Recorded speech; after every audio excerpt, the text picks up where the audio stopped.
Axé orixá, lerumiô, axé orixá, lerumiô. Bombom a um no tio e cuiro molé obaô. Axé orixá, lerumiô. Axé do orixá, lerumiô, axé orixá, lerumiô. Eu vivi a intolerância, o preconceito na pele. O meu filho mais velho, ele era chamado de Júnior Macumba, por eu ser de axé, por eu ter casa de santo. Eu fui fazer direito em 2000 e fundei uma associação em 2004 que defende os direitos religiosos à nossa cultura. Até as crianças, às vezes, discriminam. Se uma criança for para a escola com seu quelê, com seu fio de conta, a outra criancinha vai dizer que ele é do diabo, que ele não é de Deus, que aquilo não é certo. Por quê? Por causa de um conceito, como dizia Mandela, ninguém nasce odiando. A gente aprende a odiar, a gente é ensinado a odiar. Eu tenho um filho que se iniciou pelo Luiz Domolu, que é meu avô, e ele se iniciou com 1 ano e 7 meses. Com 2 aninhos eu coloquei ele numa escola. Aí aos 4 anos começou ele ter uma matéria de religião.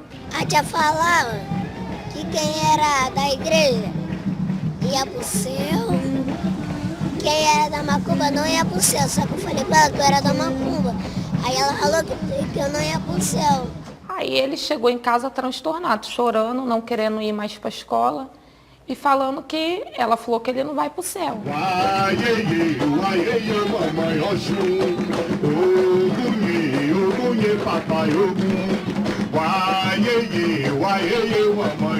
Tem uma festa que eu faço para o Velho 13 de maio e a gente sente que até institucionalmente a gente sofre esse preconceito. Quando o evento é de religiões de matriz africana, tudo se complica, você sente na pele. Aí o poder público não diz para você assim, eu não vou fazer. Ele começa a botar barreira, começa a botar entraves e não te recebe como recebe um evangélico, um católico.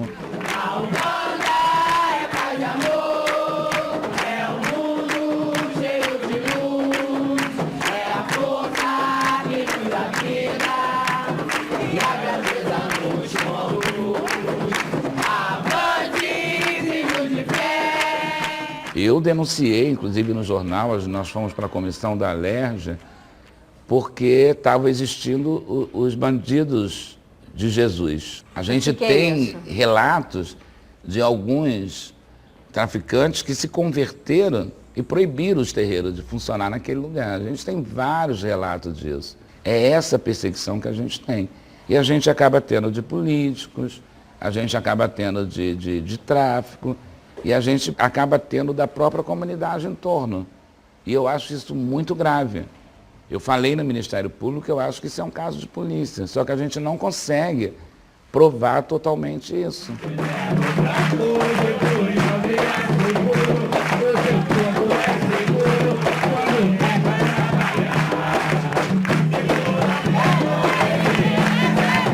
Quando começa a ter denúncias dessa intolerância, desse desrespeito, como aconteceu com a Mãe Conceição de Lissá, que depredaram tudo. O que o senhor viu quando o senhor chegou nesses lugares? Destruído, destruído.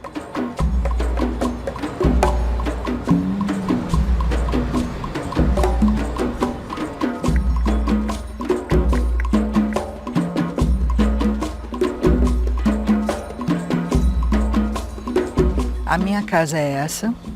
Já tenho essa casa aqui há bem uns 20 anos, quase uns 20 anos.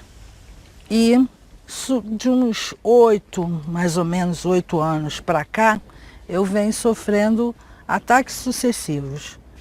O último, entraram por ali e atearam fogo no andar superior todo da minha casa.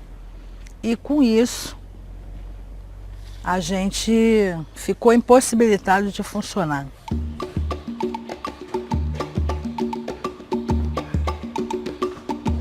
Aí aqui é o que sobrou de tudo que a gente tinha de uma história. uma história, né, de uma casa de axé que se perdeu e virou isso aí, ó, que vocês estão vendo. Um monte de entulho. Essas são as minhas festas, são os momentos em que eu festejei a minha vida junto ao meu sagrado. Então não tem como explicar que perda é essa, não sei, sabe? É alguma coisa de muito fundo, sabe, de âmago, não Isso tem abala a como. sua fé? Não. Imaginar Não, que não, não, o seu não, santo não lhe protegeu, não lhe não, avisou, não? Não. Não abala, muito pelo contrário, fortalece. Fortalece mesmo. Eu hoje tenho um quilombo. Eu hoje resisto à intolerância religiosa, ao fanatismo.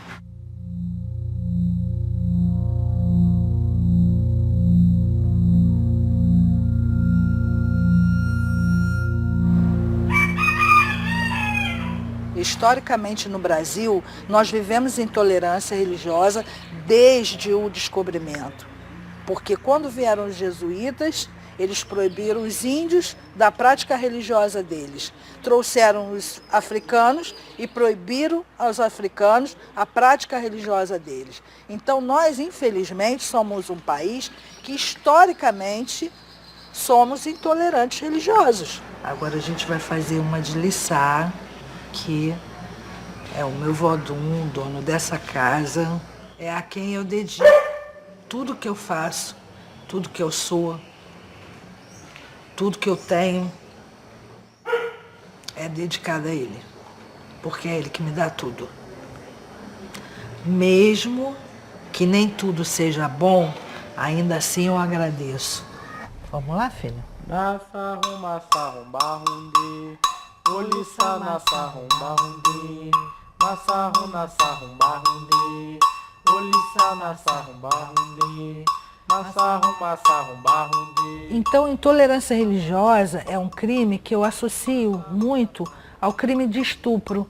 Por quê? Porque é um crime continuado, porque você não se livra daquilo quando cessa, aquilo permanece e vira uma marca, vira uma mancha, vira uma chaga que não cicatriza, que não seca. Eu não tenho culpa do que acontece aqui.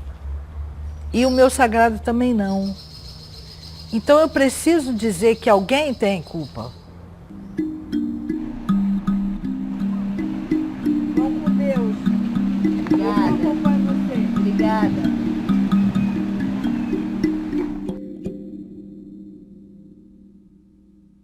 Meu nome é Kailane Coelho Campos, tenho 11 anos e sou candomblessista. Eu estava saindo da casa do meu pai, Rafael. Aí do outro lado da rua tinha dois garotos, os dois ficavam com a Bíblia, começaram a falar que a gente não é de Deus, que a gente é do diabo, que a gente ia morrer no inferno. Benção, benção. E eles estavam falando e eu falei assim, não vamos ligar? Porque eles estão do outro lado da rua. Não satisfeitos, eles jogaram a pedra. Fica do meu lado aí, do nada, quando a gente olhou, ela só botou a mão na cabeça e falou assim, ai, minha cabeça. Cara, quando ela abriu a mão assim, começou a sangrar a cara dela inteira. Só que no desespero, ninguém pensou em correr atrás do menino, só pensamos em ajudar ela. Foi um desespero total. Ainda bem que pelo menos alguém tá fazendo alguma coisa, né? Porque eu acho assim, isso não pode ficar impune. Pega as nações cuja matriz são nações evangélicas. São as maiores democracias do mundo. São as nações que mais respeitam direitos civis. Que papo é esse de nos colocar como intolerantes? Nem descobriram quem foi o miserável que deu a pedrada na garota e acusaram a igreja evangélica. Mas para azar deles, a mãe da garota é da nossa igreja. E eu vou batizar ela agora em agosto.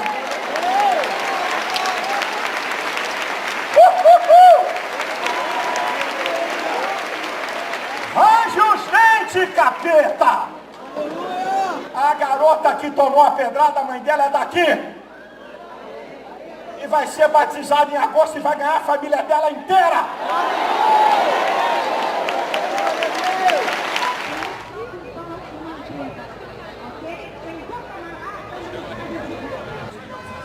se nós não formos unidos, nós não vamos ter direito de expressar nem a nossa fé, que não é pouca não. Nós temos nossos ensinamentos, nós temos nossos fundamentos, que para a gente é válido tanto quanto para eles a Bíblia.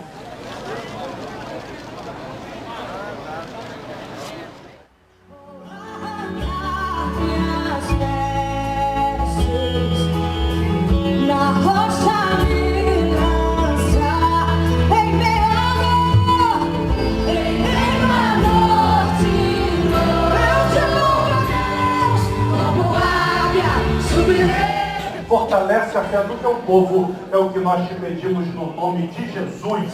Amém. Amém. E amém.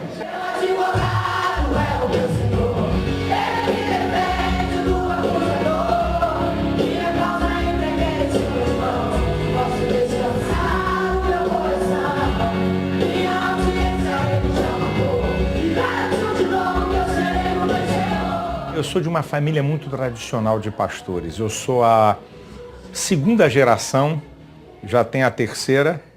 Então eu já nasci num lar evangélico, meus pais são educadores, são pioneiros no ensino teológico pentecostal no Brasil. Eu declaro a vitória, eu declaro o milagre de Deus sobre a tua vida, no nome de Jesus. Amém! Os evangélicos, segundo o jornal O Globo, em registro de delegacias é o segundo grupo atingido por intolerância. Primeiro, as religiões afro, depois os evangélicos. Nem por isso nós podemos dizer que o país é um país de intolerantes, porque são grupos pontuais. Quero deixar bem claro que em momento nenhum eu estou atacando a igreja A nem a igreja B, porque eu nem sei se eles são evangélicos. Presta atenção. A atitude deles foi que veio à tona, o linguajar, o que eles começaram a falar para as meninas, para quem estava passando, não é um linguajar de uma pessoa que é de uma católica, de uma messiânica, um candomblessista, jamais iria falar os termos que eles usaram. Eu tenho dito que eu não acredito que um católico, um padre ensina na igreja católica a tacar pedra em quem é de outra religião. Eu não acredito que um líder do candomblé ou da Umbanda ensina a seus adeptos a tacarem pedra em quem é de outra religião. E eu sei que pastor não ensina isso. Algum lesado, algum lerdo, um ato isolado que não representa a nossa comunidade. Os evangélicos nesse país é gente trabalhadora, pacífica, que quer o bem-estar da nação. Os evangélicos são mais de 50 milhões de pessoas. Quem é que vai controlar maluco e doido que está em tudo que é lugar? Ou você acha que eu não sei que tem maluco no meio de evangélico? Tem perturbado mental no nosso meio. Quem vai controlar isso, amigo? Quem é o pastor que vai controlar um abestado desse da vida? Que num ato pessoal dele, rapaz, eu sou psicólogo, existe esquizofrênico. Então, a intolerância é uma questão pontual e não é uma questão dogmática, na minha visão. Dentro do candomblé a gente ensina muito você respeitar as pessoas, né? Então a Kalyane, eu acho que a Kalyane vai ser um exemplo para os jovens que virão, sabe, de o que é o candomblé, né? O que você passa por você ser de uma matriz africana? Por que somos tão massacrados? Assim que aconteceu, no dia seguinte eu comecei a falar que não ia sair mais de branco na rua. E não saía de jeito nenhum. Só que depois eu vi que não tinha o porquê eu parar de sair de branco, porque é a minha religião. Então, daí que começou isso tudo, eu falei, agora eu tenho que sair de branco para mostrar que eu sou capaz. Minha família é muito dividida. Eu tenho um primo que é maçom, eu tenho meu ex-marido, que é o avô das crianças, que hoje é uma pessoa assim, com um peso muito grande dentro da igreja católica, mas também é confirmado, também já foi do candomblé. Né? Eu tenho minha filha que agora é evangélica. Ela nasceu dentro do candomblé. Eu deixei ela para ficar maiorzinha, para não fazer criança e tal. E depois ela conheceu uma pessoa da igreja e tal, e foi indo, e como eu soube até por você, deve ser batizada por aí, entendeu? Eu sou um profeta de Deus. Eu vou declarar para você que você e toda a sua família vão servir ao mesmo Deus. Se tem algum parente, você é a mãe da menina Eu não posso pedir perdão pelos outros, porque pedir perdão é uma coisa individual.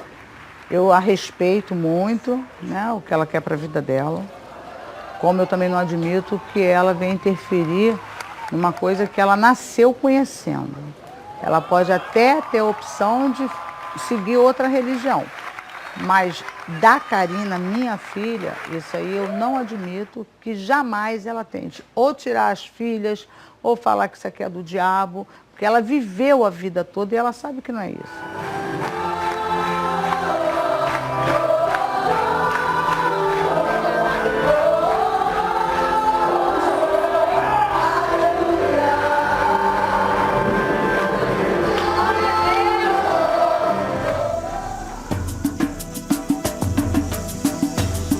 Escolhe aí também um bem colorido pra gente expor aqui. Esse aqui, sabe como é que eu vou dar o nome disso aqui? Varal Pérola Negra. O que tu achou do nome?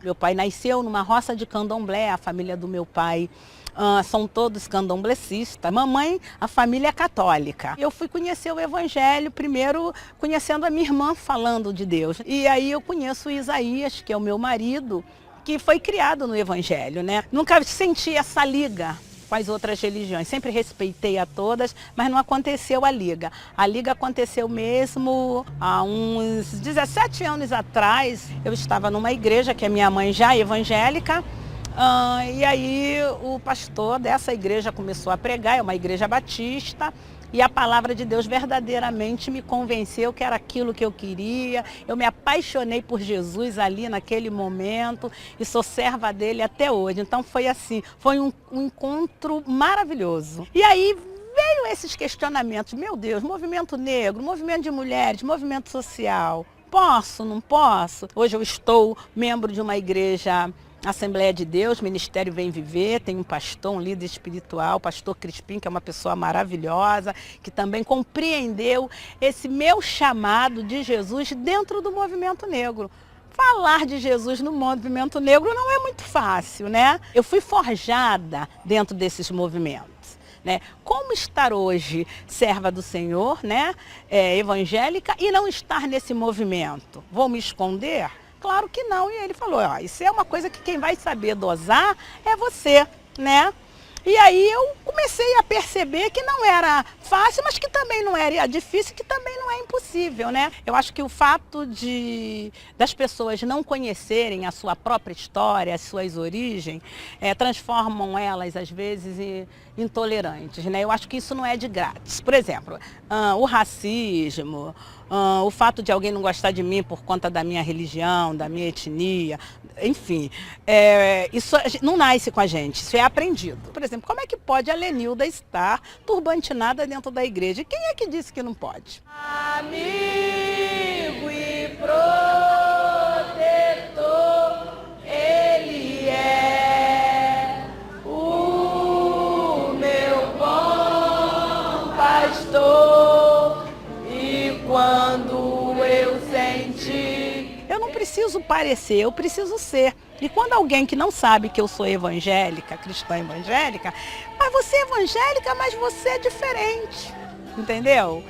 Exatamente, é isso que eu quero. Essa diferença quem faz na minha vida é Jesus Cristo. És o meu novo, minha paixão, minha canção e o meu louvor. Ô glória!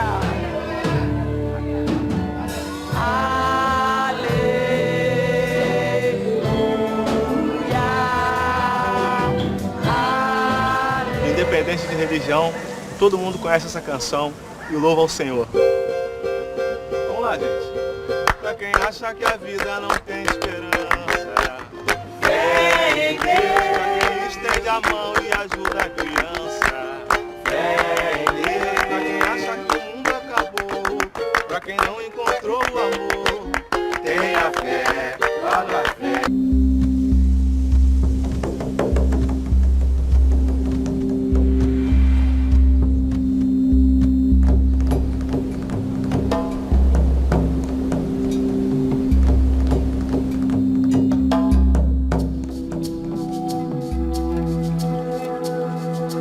Falar de intolerância religiosa para mim é um momento de muita dor, né?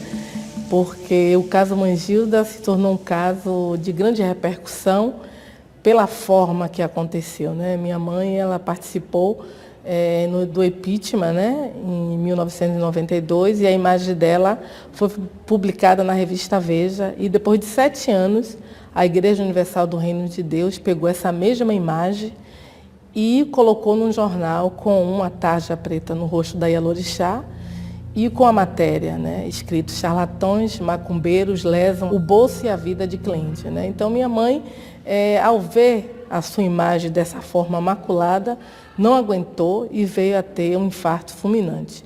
E, na verdade, não só a imagem dela foi maculada, mas como uma imagem de uma religião, né? Na verdade, atingir dessa forma perversa, né? Que é esse racismo que tem trazido muitas dificuldades para o povo de Candomblé, não só na morte física, mas também em todo um processo psicológico, né? A gente tem sofrido muitas perseguições e a morte de Mangilda se tornou um ícone de luta, porque foi o único caso realmente que a gente conseguiu levar aos tribunais de justiça, né? Onde a Igreja Universal foi condenada, né, a pagar 1.372.000, um valor que não pagaria a imagem de Mangilda, mas foi a quantidade dos jornais que foram vendidos. E isso decorreu durante 10 anos, né? Mangilda não teve tempo de ver a sua imagem reparada, né? Que foi o que ela pediu antes de falecer. Ela assinou a procuração para os advogados um dia antes do seu falecimento. Então, o caso de Mangilda se tornou algo de grande luta para o povo de Candomblé, porque o dia 21 de janeiro se tornou o Dia Nacional de Combate à Intolerância Religiosa, né?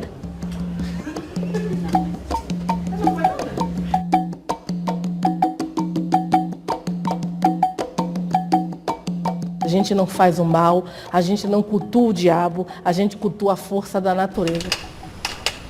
Eu evocaria Oxum, né? Que é a dona do meu ori. E evocar Oxum nesse momento é trazer ela para perto de mim, né? Então eu chamo Oxum, Oraie, Cafidéria Mãe, Majacurabá, Tutuque Miquela é Pandaú, Saíma Ima, Flor da Ima. Bomi, Fifé Foxum, Bomi, Fifé Foxum, Bomi, Fifé Foxum, Bomi, Fifé Foxum, Alaguaré, Kefaleguá, sim, sim, Moriô, sim, sim, que Oxum seja o equilíbrio da transformação do Ori e do Ocã, que a gente possa seguir em paz como as águas claras de Oxum. Aió, Adupé.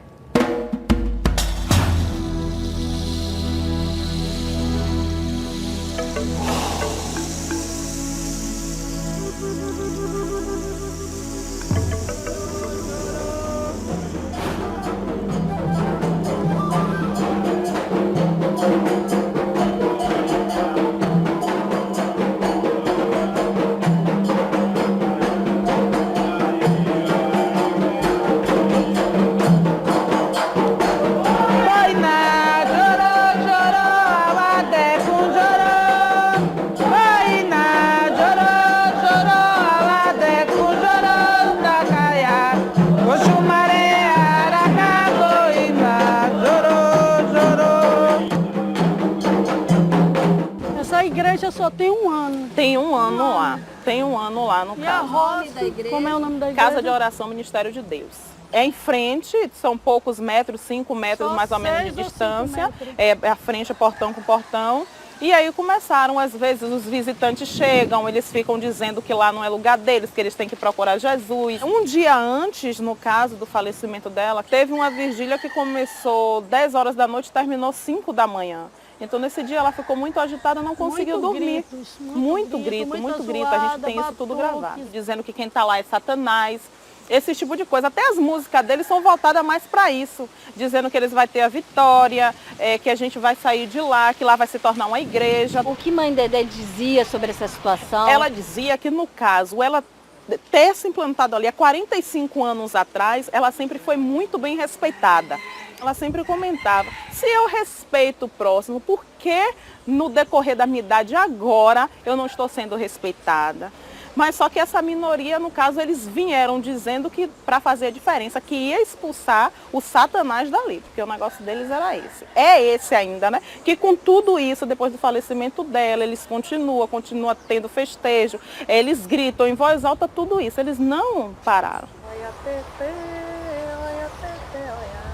Olha Tete, olha Tete, babá. Olha Tete, olha Tete, olha. Olha Tete, olha Tete, babá. Essa era uma das músicas que ela mais gostava, que ela dançava ainda com os 90 aninhos dela, dançava que bailava.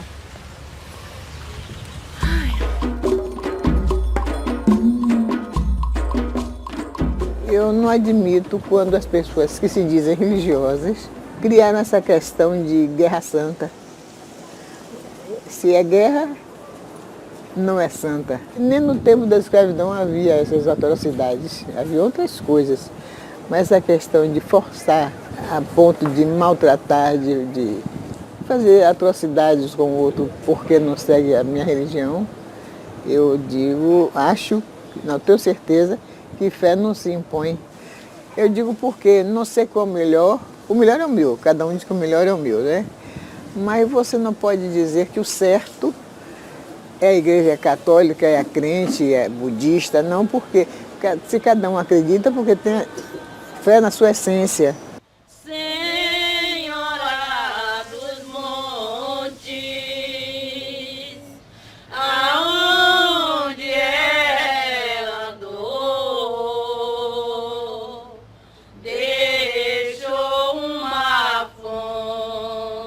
Esta canção representa Senhora Santana.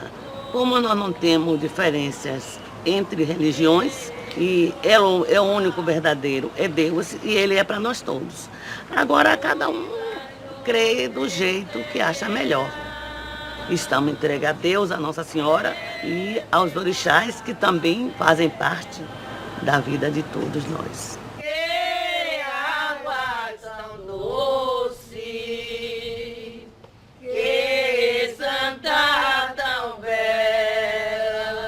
Todos os cantos são cantos católicos? Não, nós cantamos samba, tem música que fala de candomblé, nós somos ecléticos, não temos... Basta que seja bonita, né? É bastante que seja bonito e tenha fé e união e coragem, é o necessário. E no grupo tem várias religiões? Tem várias religiões e ninguém é nada contra pessoa nenhuma, cada um com a sua fé.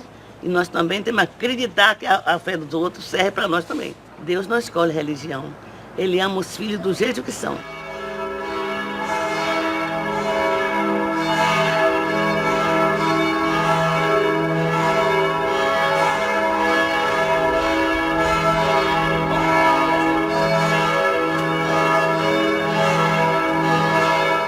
Esse mosteiro é o primeiro mosteiro beneditino no Novo Mundo.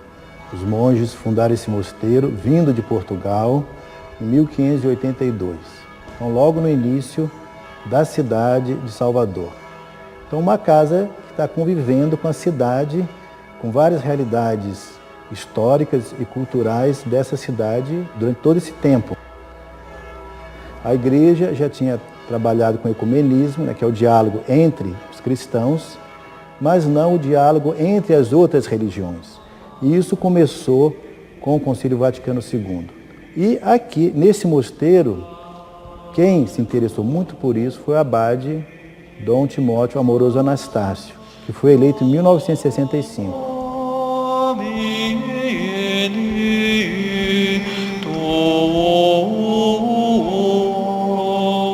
E para valorizar isso, esse diálogo interreligioso, ele começou a ter contato com as mães de santo da época.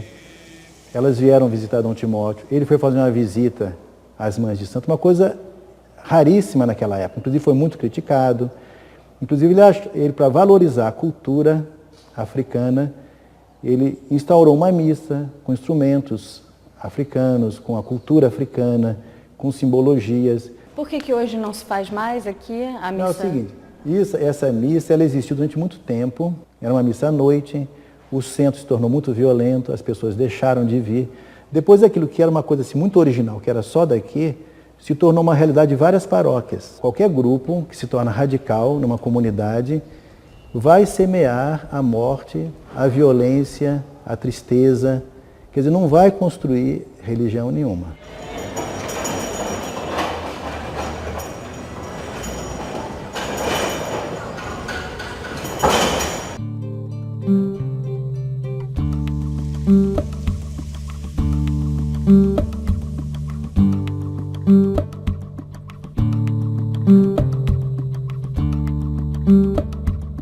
É uma missa católica, rito romano. O objetivo do Vaticano II para cá, trazer essa realidade de uma igreja nova para a realidade latino-americana e brasileira.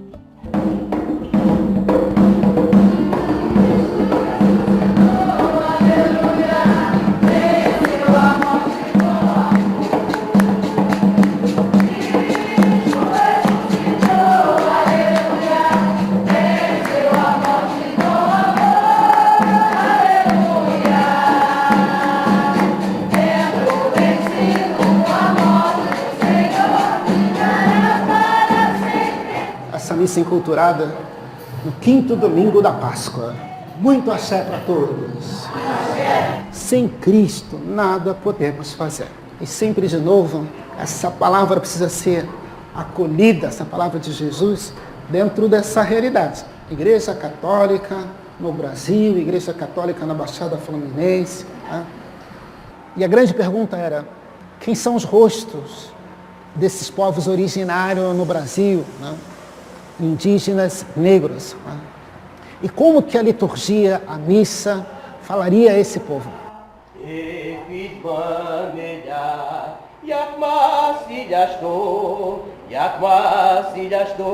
A missa católica, agregando esses valores, cores, o som do atabaque, as nossas comidas, guardando, preservando as centralidades que é Jesus Cristo, que é o pão e o vinho, não tem dúvida.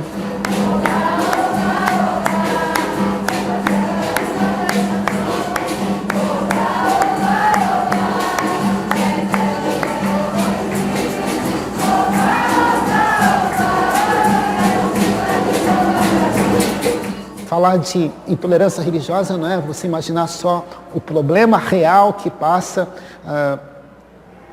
nossos irmãos do Candomblé, nossos irmãos da Umbanda, mas hoje a gente vê esse fenômeno acontecendo, lamentavelmente, com alguns irmãos, e não são poucos, lamentavelmente, neopentecostais, e que a coisa se avança no campo político, no campo econômico, de bancadas políticas, então, e de um mercado religioso, uma disputa de mercado religioso.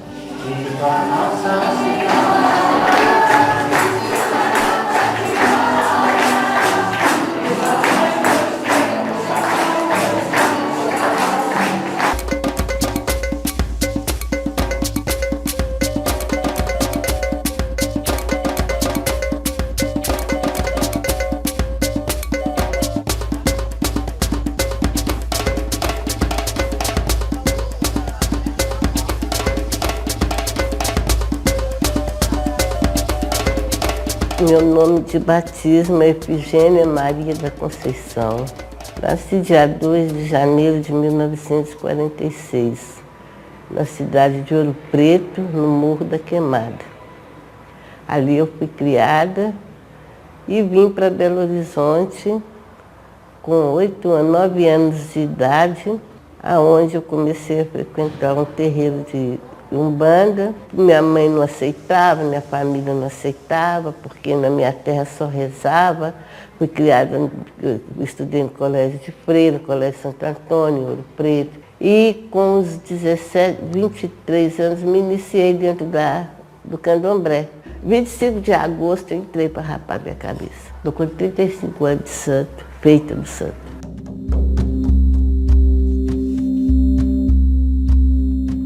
Manzo é casa, ningunzo é a força, o axé, força da natureza.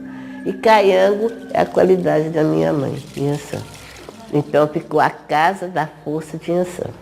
Esse é o nome dessa humilde casa aqui. Quando foi em 2009, mais ou menos, a comunidade teve uma visita técnica da Defesa Civil a mando da Prefeitura. E aí a Defesa Civil constatou que toda essa área da comunidade estava com risco de desabamento. E que nós, moradores, são 9 famílias que residem aqui, precisava desocupar a comunidade. Disse para mim assim, nós estamos falando que viemos aqui tirar todo mundo. E queremos saber o que a senhora vai fazer com essas coisas aí. Eu falei, minha filha, essas coisas aí é o sagrado. Aqui é o sagrado, esse chão tem um orixá, esse teto, essa comunheira, esse teto tem um outro orixá. Aqui eu tenho 242 filhos de santo. Eu tenho minha família, tenho neto, filho, bisneto. O que vocês estão fazendo comigo? Ah, porque aqui está caindo. Aqui está caindo, tem uns 2 anos que vocês estão falando que isso aqui está caindo. E o que eu vou fazer? Vocês vão levar meu povo para onde? Vão levar para o abrigo, porque eles não podem ficar aqui. Meus meninos ficaram quase 1 ano no abrigo Grande de Freitas.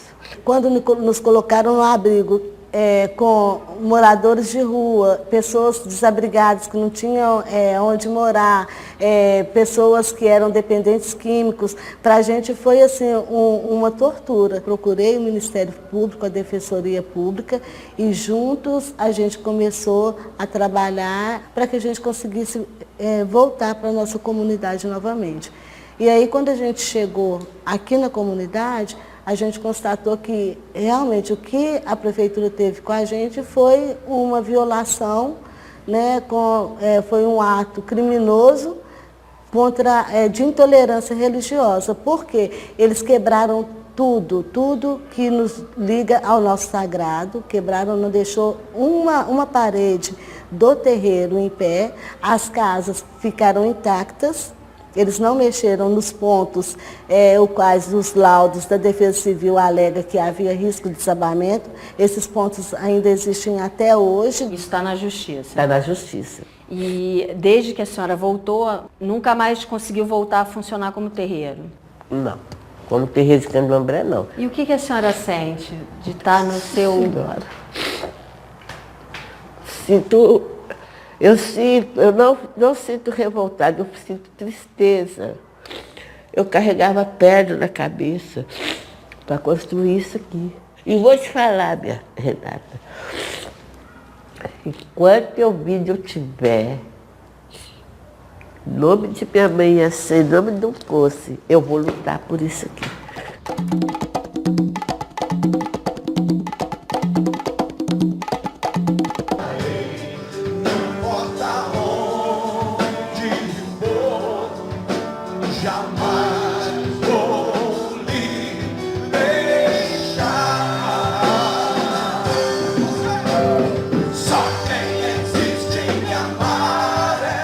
Eu nasci num berço evangélico e me tornei pastor muito precoce. Comecei meu ministério aos 17 anos, portanto são 28 anos de ministério pastoral.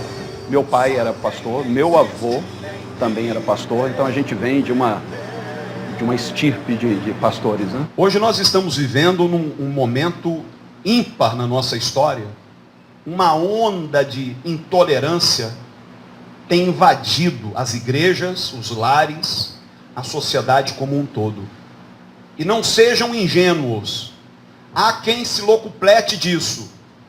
Há quem queira ver o circo pegar fogo, porque rende votos. Você polarizar opiniões, isso rende capital político. A única coisa que eu não tolero é a intolerância. O Brasil é um país conservador.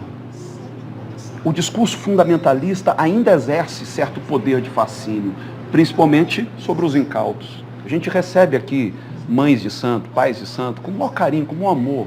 Me perguntaram essa semana, você pregaria numa igreja gay? Por que não? E se me convidarem para ir a um terreiro, por que não? E se me convidarem para ir a uma mesquita muçulmana, por que não? Sabe, eu não consigo enxergar esse abismo que as pessoas enxergam. Nós somos todos humanos em busca de Deus. Hoje, infelizmente, a indústria religiosa, ela vive em função de um diabão, sabe? De uma figura mitológica que assuste, porque as pessoas são mantidas ou pela culpa ou pelo medo. Então o diabo serve, acaba se fazendo útil dentro do marketing das igrejas. Eu não acredito que se deva demonizar nenhuma expressão cultural. É um crime que se faz à cultura africana atribuir a ela aspectos demoníacos.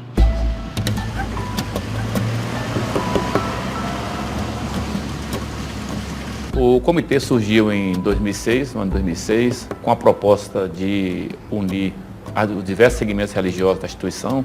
Eu sou presidente do núcleo espírita da minha corporação e hoje, na condição de comandante-geral, muito me orgulho, me honra, porque eu acreditei nesse comitê. Em 2005, a Polícia Militar ela fez um grande congresso religioso e não foram convidados, infelizmente, em uma cidade como Salvador, num estado como a Bahia, nenhum líder de religião de matriz africana.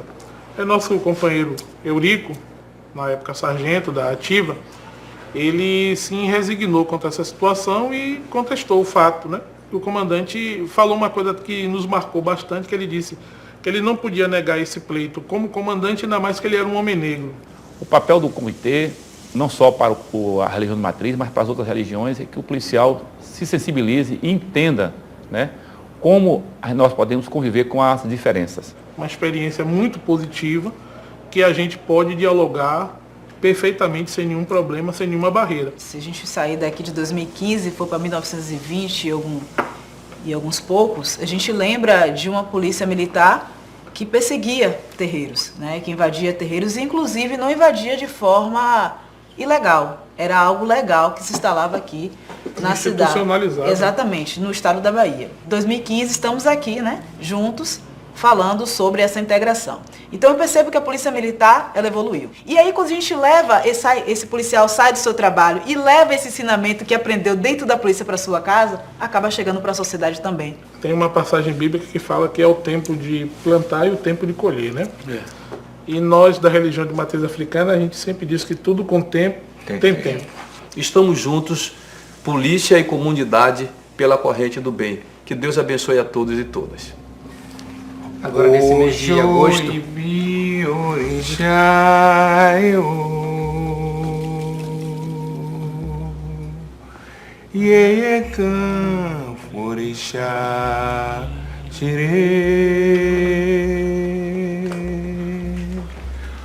Ojo ibi orixá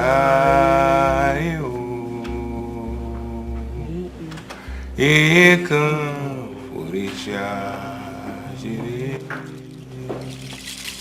Não me engane, que eu não tolero. O meu amor não é de lero. Saio de casa, me deu um tchauzinho. Foi fazer farra com o meu vizinho. Não me engane, que eu não tolero. Muita gente diz assim, a senhora é ecumênica. Eu acho que é uma questão de respeito. Você mora aqui junto a mim. Tem sua casa, eu tenho a minha. Você vive as suas custas, eu vivo a minha. Você profetiza a sua fé, o que você quer. O que é que eu tenho com isso? O que é que você tem comigo? Se nós vivêssemos em harmonia, não seria outra coisa? Licença, eu não vou pedir. Já entrei, estou aqui.